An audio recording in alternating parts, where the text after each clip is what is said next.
Matt, I do want to ask you about the AI story. And you're saying add Apple into the mix, which is obviously AI, chips, the related themes, allied themes, as a sleepy AI play. Well, if you find it sleepy, why add it to the core position? Well, I spent it all of 2023 giving Apple a hard time. So it's hard for me to completely reverse, but it is time to reverse. So if you look at Apple, zoom out, Apple is down 7% year to date, while the S&P is up over 7%. You have over the last year, it's just about 11%. It's been the laggard of the AI story, and for good reason. I said, but now, if you look at the situation that Apple is in, Surrey is so far behind, it's embarrassing, number one.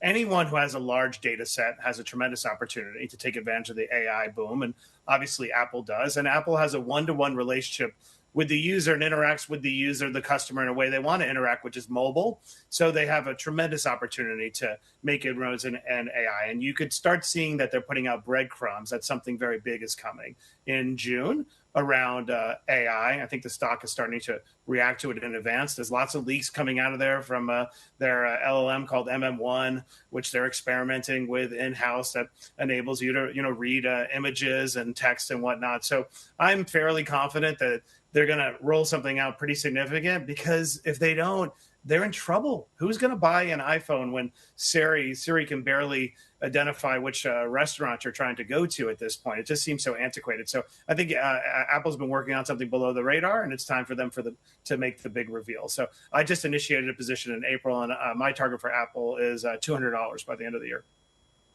$200. It's not too much higher from here at 180. But I do want to get your sense. What about Apple's China strategy? What about Tim Cook making his presence felt in China ahead of another store's opening, and showing some strong commitment to how integral China would be to their supply chains?